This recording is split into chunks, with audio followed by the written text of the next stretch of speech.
Hey, you ever feel like you're just constantly surrounded by judgment these days? Like it's everywhere you turn? Oh, yeah, totally.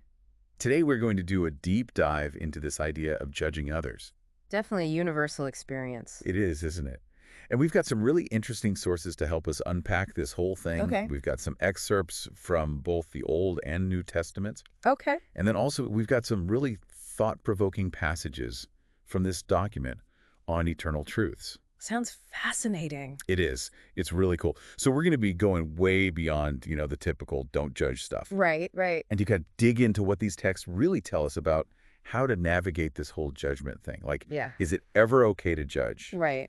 How do we judge ourselves fairly? And what does it even mean to judge righteously? Ooh, so many good questions. I know, right?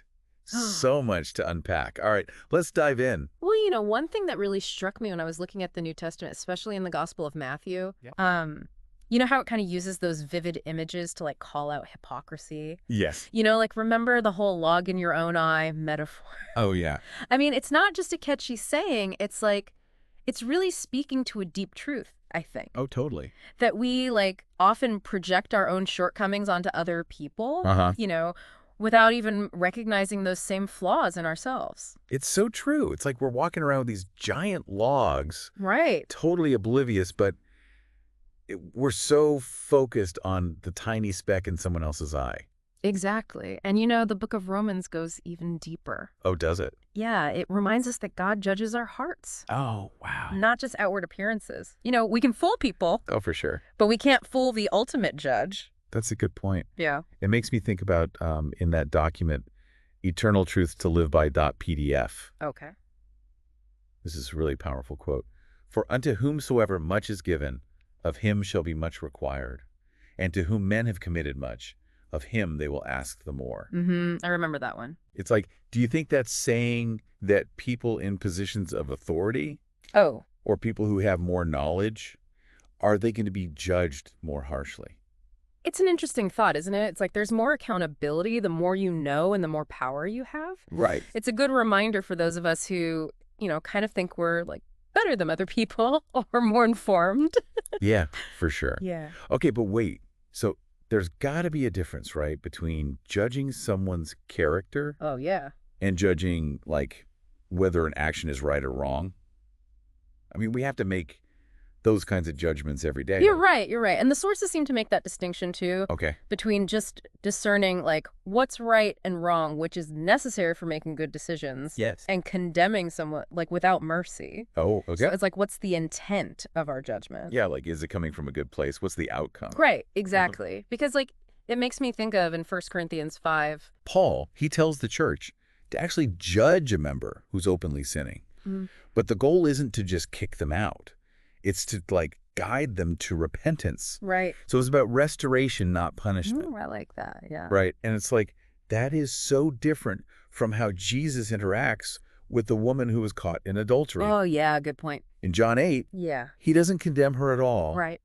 Instead, he challenges the accusers. Yeah. It makes you wonder, like, when does judging someone cross the line from being discerning into something that's actually harmful? Right. Like, what about when our judgment impacts someone's reputation Yeah. or their opportunities? That feels really heavy. It is heavy. And that's when judging kind of edges into like prophecy almost. And the sources caution us against that. Do they? Yeah. 1 Peter 4.15 warns us not to suffer as busybodies. Oh, interesting. Which I think basically means like mind your own business Yeah. unless what someone's doing is truly causing harm. Yeah, but how do we know when we've crossed that line? Yeah, it's not always clear cut. Yeah. The sources don't give us like a simple answer, Right. but they do give some interesting examples. Yeah. Like in Acts 16, when Paul encounters that slave girl Oh, yeah. who people believe is possessed and is telling fortunes, Mhm. her owners are actually profiting from this. Oh, wow. But then Paul frees her, Okay. and it ends up costing them money. Interesting. So, it forces us to ask, like, whose benefit does the judgment serve, and what are the ripple effects? Oh, wow. So it's not just about being right. No. It's about thinking about the motivation and the impact of our judgment. Exact. Right. So and it seems like the sources all agree that if we're not the ultimate judges, Right. then there is a higher power who is, Yeah. you're talking about God, right? Mm-hmm. He's the one who sees the heart. He knows the whole story, and his justice is perfect. Right, and Hebrews 4.13 reminds us that nothing is hidden from him.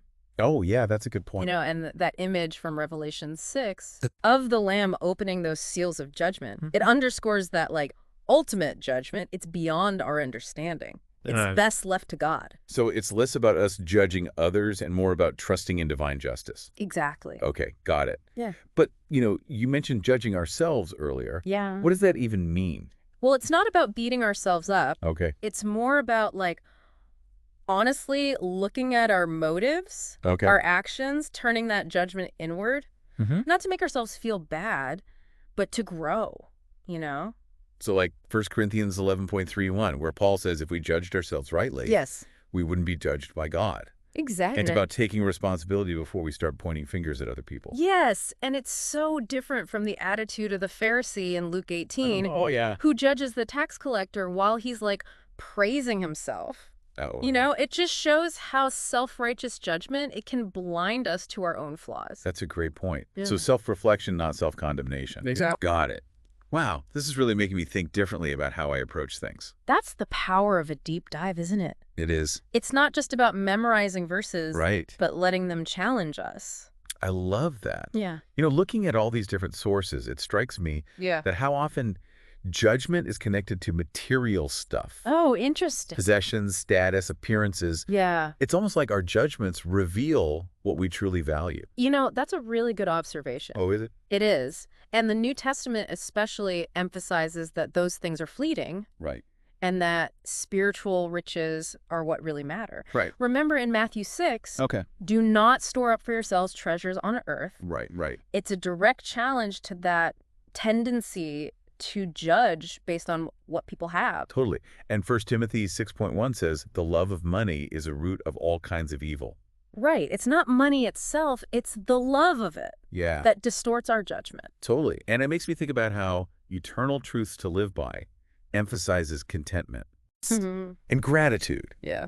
And there's that quote, the world offers only a craving for physical pleasure, a craving for everything we see, and pride in our achievements and possessions. Good one. It's like a warning, right? Yeah. To not let those desires, those material desires, Right. lead us astray. Yeah, to sport our judgment. It's like the more we chase those things, Yeah. the more likely we are to judge others based on what they have or don't have. Oh, you got it. It's like the opposite is true, too. How so? The more we focus on gratitude and inner peace, the less we're swayed by those external things. That makes sense. Like Philippians 4.1113, where Paul talks about learning to be content Yes. in any situation. He's finding that strength and contentment from within. Yeah, I can do all things through Christ who strengthens me. Yes. It's not about the material possessions. And it connects to that other quote from Eternal Truths. Oh, which one? Thou shalt remember the Lord thy God, for it is he that giveth thee power to get wealth. Oh, yeah, good one. It's like true prosperity comes from aligning with God, not chasing worldly gain. I love that. So judging less is about shifting our focus, wouldn't you say? Totally. From the external to the internal. Yes. From things to values, from Yeah. scarcity to gratitude. Beautifully said. It's like recognizing that our judgments often reveal more about us Yes, than about the person we're judging. exactly. Wow, this is so good. It's like I'm starting to understand how deeply intertwined our judgments are with our values, beliefs, even our insecurities. I love that you're making those connections. No, right. That's what these sources are all about, going Yeah. beyond just like the surface level and really thinking about the complexities of human nature. All right, so we've talked about the dangers of hypocrisy, the difference between discernment and condemnation, and the importance of turning judgment inward. Yeah, But where do we go from here? right. Like, how do we actually live this out in our daily lives? That's the million-dollar question. And it's something we'll keep unpacking as we continue our deep dive. Ooh, I can't wait. Me neither. One thing that really stands out to me is how much the company we keep Yeah. can actually influence our judgments.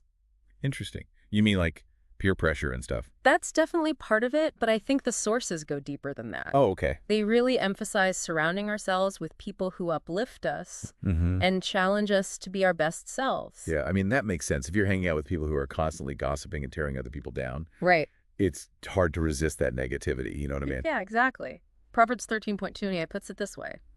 Whoever walks with the wise becomes wise, but the companion of fools will suffer harm. Wow. So our associations really have a huge impact on our character. Yeah, it's not just about avoiding those negative influences. Right. It's about seeking out those positive ones too, right? Yeah, absolutely. Like Hebrews 10.24-25 encourages us to stir up one another to love and good works, not neglecting to meet together. Oh, yeah. It shows how important community is Yeah. in shaping our values and our actions. That makes me think about finding those friends and mentors who are willing to call us out Yeah. when we're being judgmental. Right. Like, that kind of honesty and accountability is priceless. It is. And it kind of goes back to what we were talking about earlier with isolation. Yeah. You know, when we withdraw from community, we Grown can up. get so caught up in our own biases. Totally. Like the whole echo chamber thing. Exactly. You only hear opinions that reinforce your own, Right. and then you lose the ability to see things from other perspectives. That's why it's so important to talk to people who have different viewpoints. Right. And not to try to change their minds, but to just learn from them. Right. Broaden our understanding. So it's not just about WHO we spend time with, Right. but how do we engage with others? Yeah. Even the people we disagree with. Exactly. It's about opening our minds, you know, Totally. to different perspectives. Yeah. Oh, what was that passage in James 1.19? Oh, let everyone be quick to listen, slow to speak, slow to anger. That's such a good reminder. Yeah. Especially these days when it feels like everyone is just shouting their opinions. All the time. Yeah. But what about those times when we do need to make a judgment call? Uh-huh. Like when someone is actually doing something harmful? Yeah, that's a tough one. You really need wisdom and discernment for that. For sure. But the sources really emphasize speaking the truth, Right. but doing it with love, Yeah. compassion. Right. Like Ephesians 4.15. Speaking the truth in love. Exactly. It's about that balance. Yeah. Honesty and empathy. You got it. And then Galatians 6.1, it adds another layer to it. Okay.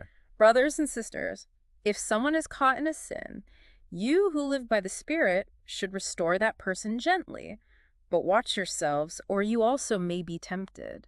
Oh, wow. So it's like, even when we're addressing someone's wrongdoing, we Right. have to do it with humility. Okay. Because we're not perfect either. It's not about being judgmental. Yeah. It's about holding each other accountable, Yeah. but in a supportive way, Right. a constructive way. Right.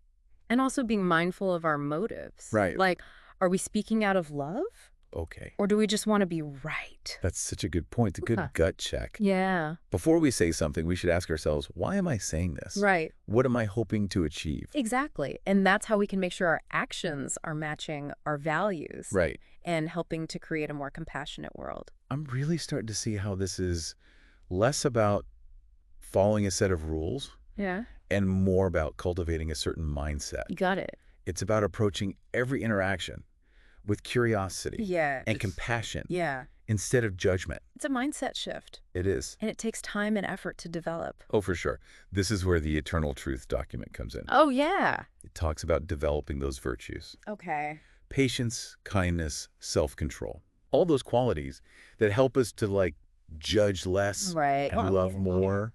You know what that reminds me of? Right. 1 Corinthians 13.4-7. Oh, yeah? Love is patient, love is kind. It does not envy, it does not boast, it is not proud, it does not dishonor others, it is not self-seeking, it is not easily angered, it keeps no record of wrongs.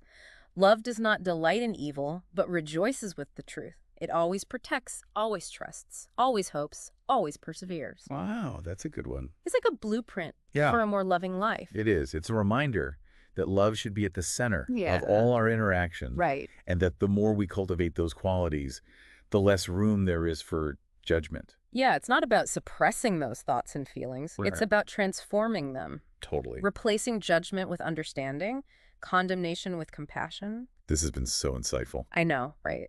So we've talked about choosing our company wisely, Right. engaging in respectful dialogue, Yeah. speaking the truth with love. But I'm wondering, is there a connection Ooh. between how we judge others Okay. and how we judge ourselves? That's an interesting question. Right. Are they two sides of the same coin? I think so. But how? We'll have to explore that more after a quick break. All right, so before the break, we were talking about this connection between how we judge others and how we judge ourselves. Right. Like, are they really two sides of the same coin? Exactly. It seems that way. Yeah, I think so too. The sources seem to suggest that there's a strong link there. I'm really curious to hear more about that.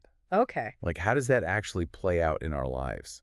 Well, think about it this way. Okay. If we're always criticizing ourselves, dwelling on our flaws, we might end up projecting that same critical lens onto other people. That makes sense. Yeah. Like, if we're holding ourselves to this impossible standard, we might unconsciously expect everyone else to meet that same standard. Exactly. And that ties back into the idea of grace, which is such a big theme in the New Testament. It is. When we experience God's grace and we accept that we're loved and forgiven even though we're imperfect. Right.